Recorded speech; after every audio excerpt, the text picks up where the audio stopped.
Cases of murder, rape, and robbery occur several times in mere minutes around the world. The truth is, any of us could be subject to crime anywhere.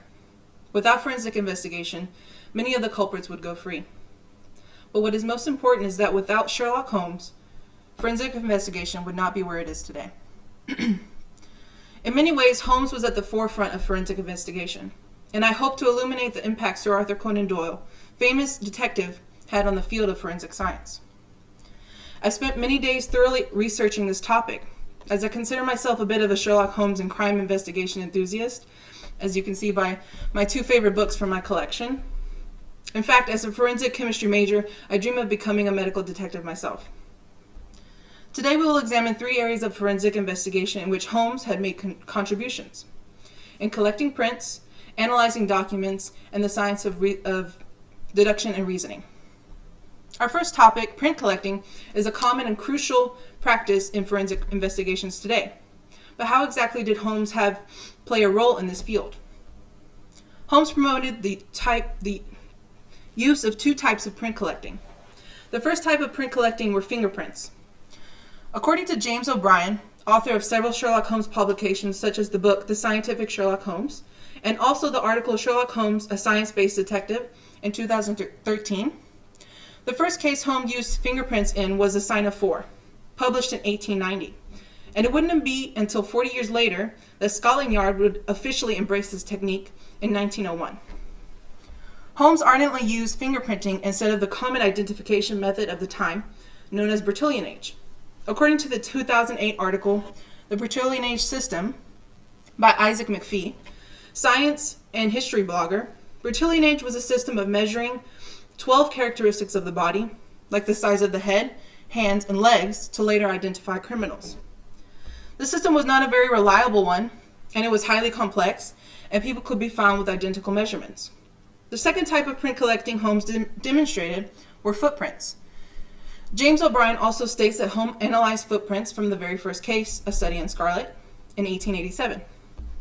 Sherlock investigates footprints to understand the build of the criminal's body. In The Sign of Four, Holmes reveals that he has studied different imprints in a variety of surfaces like snow, ashes, and even blood. From a footprint in the Boscombe Valley mystery, Holmes learns that a murderer was a tall man with a limp in his right leg, and even that he smoked Indian cigars.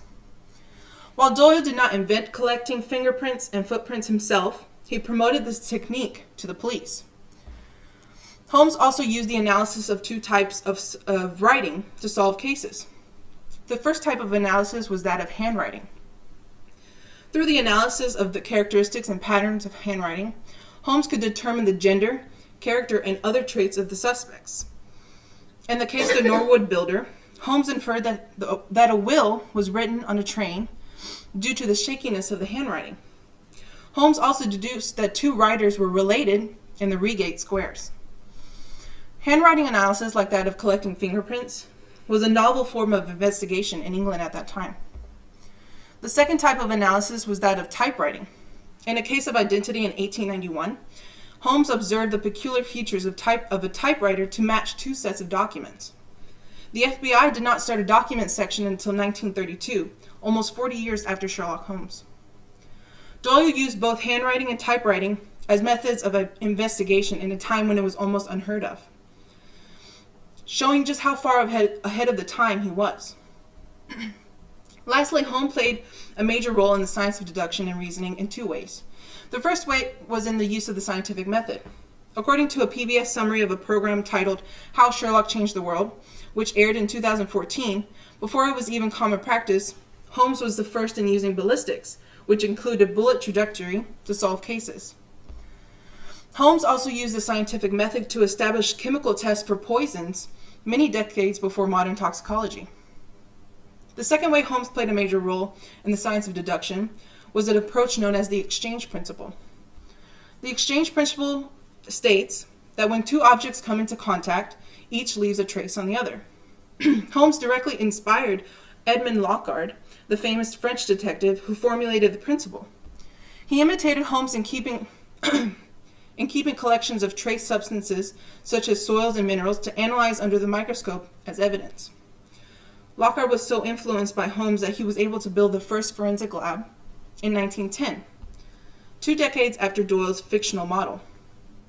Through sheer genius and influence, Doyle helped advance 2 important techniques, the scientific method and the exchange principle. In conclusion, Holmes influenced several areas of forensic science, like collecting prints, analyzing documents, and most exceptionally, the science of deduction and reasoning. But what is most important is that modern crime investigation would not be where it is today to solve the thousands of crimes that occur all around us if it weren't for the great detective, Sherlock Holmes. Thank you.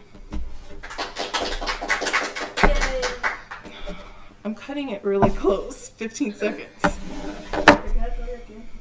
I know. That wasn't as good as I wanted it to be.